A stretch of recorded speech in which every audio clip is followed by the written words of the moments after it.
So guys welcome back to another video. सबसे पहले तो सवाल पूछ दी सॉन्ग के बाद, जो हनी पाजी अभी एपी टिल्लो के साथ में आदत सॉन्ग शूट कर रहे हैं, उसका आज डे 2 है। इसको लेके पाजी ने कुछ और फोटोज अभी डाली है, बट साथ में फर्स्ट पोस्टर भी ड्रॉप कर दिया है। आप सामने देख सकते हो, योयो और एपी हमें एक साथ दिख रहे हैं। इसके कैप्शन में लिखा है कि ये गाना दुबई के जूहा आइलैंड में शूट हो रहा है और इसकी पूरी वीडियो इसी दिसंबर को ड्रॉप हो जाएगी। सो म्यूजिकल एम्परर और मेलोडी किंग के इस सॉन्ग के लिए आप कितने एक्साइटेड हो, कमेंट्स में जरूर बताना। इसके अलावा यूट्यूब पे अगर आप पाजी की मंथली ऑडियंस चेक करोगे तो वो अभी world wide hip hop genre में नंबर 1 पे चल रहे हैं। उनकी अभी 300 मिलियन से भी ज्यादा मंथली ऑडियंस है। एमिनम, ड्रेक, केंड्रिक और कान्या सब पाजी से नीचे हैं। इस चीज को हनी पाजी ने भी स्टोरी के अंदर शेयर करा है। बाकी बात करें योयो वर्सेस बॉडशाह की, तो कुछ दिनों पहले जो पाजी ने इंटरव्यू में बॉडशाह को पेला था, क्या उसके ऊपर अभी भाई बॉडशाह का रिएक्शन आ चुका है? वेल, बॉडशाह की तरफ से कुछ ऐसा ट्वीट देखने को मिला है जिसको लेके लोग बोल रहे हैं कि ये हनी पाजी को रिप्लाई दे रहा है। इसमें लिखा है, उन्हें बकवास करने दो जो बकवास करते हैं, खाली बर्तन ही ज्यादा आवाज करते हैं, कामयाबी और जलन साथ साथ चलते हैं, तभी लोग यहाँ लेकर हथियार चलते हैं। सो देख के तो लग रहा है कि ये हनी पाजी को रिप्लाई दे रहा है, बट ये बॉडशाह भाई के बहुत पुराने सॉन्ग की लाइंस हैं और इनमें भी कोई सेंस नहीं बन रहा, क्योंकि जो भी लाइंस लिखी हैं बॉडशाह भाई उसके एकदम अपोजिट हैं। बकवास भी यही बंदा 10 साल से कर रहा है और जलन भी इसी को ही पाजी से होती है। खैर, इन्हें करो इग्नोर। 51 ग्लोरियस डेज एल्बम में जो जान नाम से सॉन्ग है, पता नहीं आप में से कितनों को ये गाना पसंद होगा, बट ये गाना मेरी टॉप 10 लिस्ट में शामिल है। सो इस वाले सॉन्ग को जिस बंदे ने लिखा है, उन्होंने इस सॉन्ग के बनने की स्टोरी शेयर करी है, साथ में योयो वर्सेस बॉडशाह पे भी रिप्लाई करा है। आप लोग चेक करो। He invited me to a very close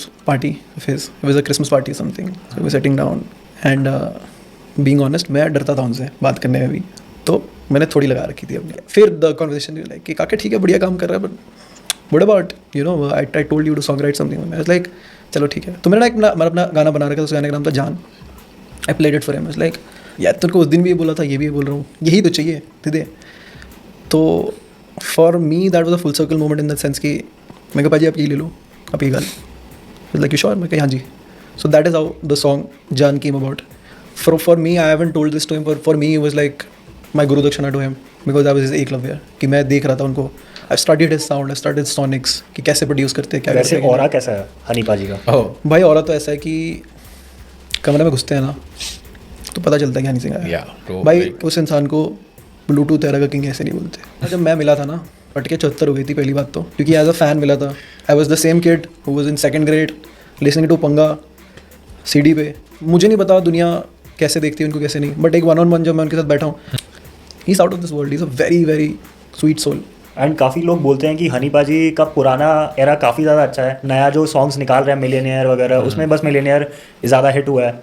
तो ऐसा क्यों लगता है कि ये एक ऑरा शिफ्ट क्यों हुआ है? भाई देखो, ऐसा है, बढ़ती उम्र के साथ इंसान की आवाज़ चेंज होती है, बहुत सारी चीज़ें चेंज हो जाती हैं, ठीक है।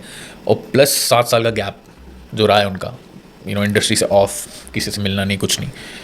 इन लोग ना ये नहीं देखते कि उस मीन वाइल भी ही वॉज ट्राइंग और वो गाने डाल रहे थे तब भी। मेरे को इस टाइम पे लगता है लोगों को ना वो निकाल देना चाहिए दिमाग से, वो एक्सपेक्टेशन मत रखो, ठीक है। अभी वाला जो अब चल रहा है ना, try to adapt that shit, कि हाँ भाई बंदे ने ऐसा कमबैक किया कि अब कोई बोल भी नहीं रहा है। 2012 में ना उस बंदे ने पंजाबी इंडस्ट्री को, या बोलूँगा इंडियन म्यूजिक इंडस्ट्री को ग्लोबली यहाँ से यहाँ लाके खड़ा कर दिया था। एग्जैक्टली, ठीक। तो उसने बेस बना के दिया था भाई तुम्हें, BBC में 2003 उसने तुम्हें एक बेस बना के दिया था एक पूरी इंडस्ट्री को। अब उस बेस के ऊपर उससे लेके 7 साल में जितनी ज़्यादा तरक्की इंडस्ट्री कर गई, he also saw that he had to catch up. आपको पता है उस बंदे ने कितनी देर में कैच अप करा है? 1.5 साल में। यूँ 1.5 साल कोई और उस स्टेट में होता ना, वापस भी नहीं आ पाता। एंड अभी हनी सिंह और बादशाह में काफ़ी टाइम से बीफ चल रहा है, तो उसके बारे में क्या बोलोगे? सर उसके बारे में ये बोलूँगा कि मन मुटाव जो भी है। when we were unaware of it at one point it was like यार दो भाइयों के बीच में लड़ाई हुई है, तो we are not to say anything or what not, but अभी recent times में चीज़ें इतनी ज़्यादा escalate हो गई हैं in terms of देखो मैं आपको एक बात बोलता हूँ, एंड ये biased बात नहीं है, पर पिछले 10 साल कम से कम मैंने हनी पाजी को इस बारे में कोई बात करते हुए नहीं सुना। कोई स्टेटमेंट ही नहीं होती थी उनके एंड से। तो मुझे ये लगता था this is such a personal thing for him to he thinks that it doesn't needs to be addressed to the point कि पीपल मेड इट कि नहीं आप बताओ। एक पॉइंट पे आके तो आदमी को जवाब देना पड़ेगा ना। 10 साल होने के बाद ही वाज लाइक कि चलो कितना चुप रहेगा कोई मैं दे देता हूँ। इतने साल तुम उसको उंगली करते रहे तो वो कुछ तो बोलेगा। एग्जैक्टली 10 साल बाद इंसान कुछ तो बोलेगा ही। अगर मैं ये भी बोलूँ ना कि आप वो पॉलिटिक्स भी हटा दो कि लड़ाई है कुछ भी है, सब छोड़ो। As a competitive sport also it is much needed. So video को यहीं एंड करते हैं। अगर आप इस चैनल पे नए हो तो सब्सक्राइब का बटन आप दबा दो। मिलता हूँ मैं आपको नेक्स्ट वीडियो में। Till then bye bye.